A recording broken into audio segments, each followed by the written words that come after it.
Hey everybody, and thanks again for joining me for another episode on the Classic Mini. Now, before we start today, I'd just like to say a big thank you to everyone that's watching the channel, liking the videos, and if you haven't already, please hit that subscribe button. It's free to do so and will really help the channel moving forward. Now let's start today's video looking at the repairs that I've carried out so far. Now, in the previous video, you would have seen the filler that I applied to the rear quarter. That's been sanded down and covered in primer. Most of the filler went on the floor and that's all been hoovered up. So it's got a nice skim of filler. The doorstep, where that was all repaired in previous videos, and then all the plug welding was done in the previous video, that's all had primer applied. The cross member repair, that's all been primered and got seam sealer. The floor repair section onto the toe board, as that's all been primered and has got seam sealer. And the floor is also primered and ready to go. Let's get underneath the car now and I can show you what I've done under there. I'm just underneath the car and you can see here the textured effect I've created using the seam sealer. Now I've applied this to all the joins and all the areas that have been welded. Even where I did the floor repair section and the weld line runs all the way down the floor and just beyond the cross member, I've done the same effect and I'm really pleased with how this looks. Once the Gravitex or the Raptor's over it, I think it will look fantastic. Now here's a close-up there of what it looks like, and the process to achieve this look is very, very complicated, and I'll just show you now how I've done this.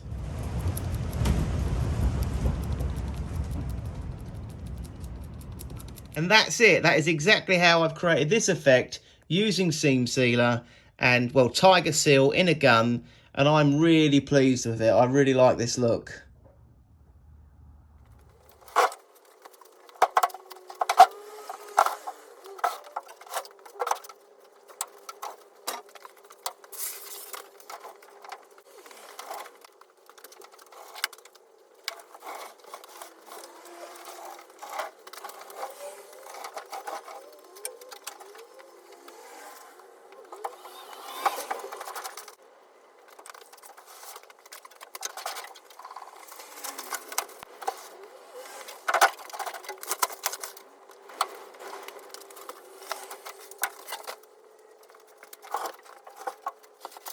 Now this side doesn't look as bad as the other side. Obviously the passenger side must get the majority of the muck and dirt underneath it, being against the curb side.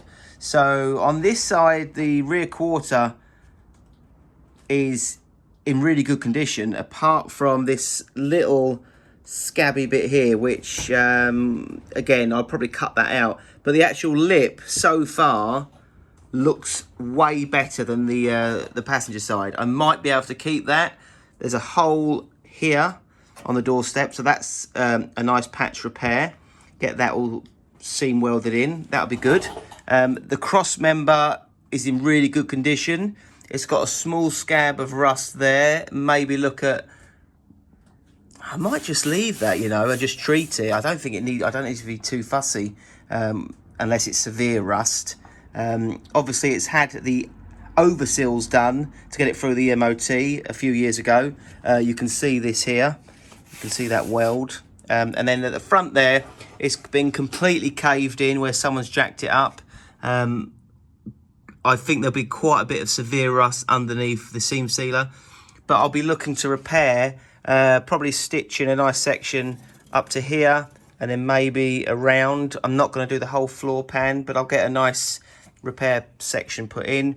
Another amount of rust in the corner there and on the floor and the inner seal area. Outer seal, or the over seal, will be coming off, as you can imagine, and then it looks like there'll be some rust under here, so I'll have to do the same as the other side. So something to look forward to.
So the A panel's come off, or the majority of it.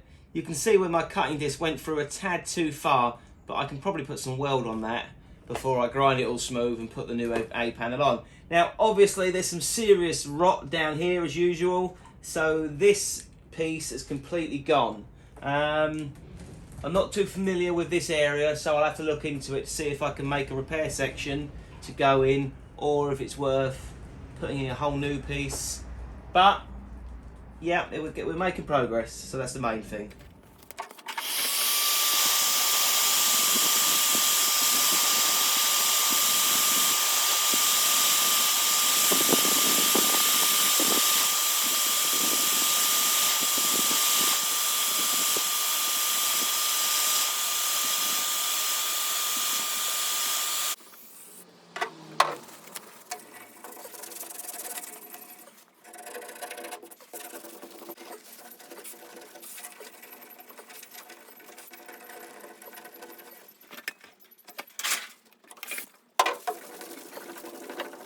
Now, only just after me saying that this didn't look as bad as the passenger side, it turns out it looks as bad, if not worse. Now, I just thought I'd start removing the glue from one of the doorstep cover strips that was on there. I think it had Mini Cooper stamped on it. And unfortunately, the water gets trapped underneath these and causes more rust and more problems. So I've removed that. I'm now going to get some tape, and I'm actually going to try and protect the majority of the paintwork this side.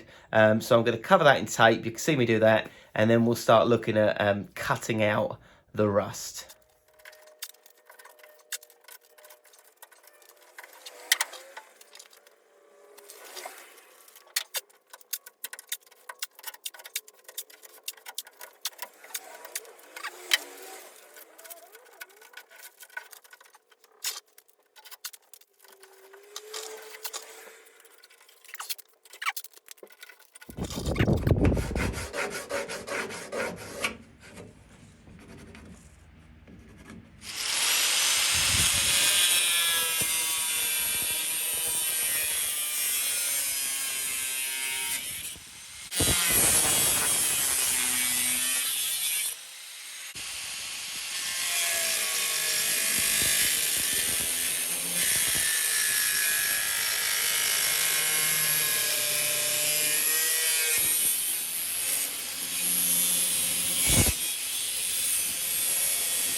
That's the end of today's episode. I hope you've enjoyed it. I hope you're enjoying the content I'm putting out. If you're enjoying the videos, the episodes, please hit that like button, hit that subscribe button, leave a comment where you can, and don't ever fit cover sills, because I've got to do some serious thinking now of what I'm going to do. It looks like I might have to go for a full length repair section to tackle this side. I'm going to have a think. So I'll see you all on the next video, and I'll leave you with some footage of how bad this rust is.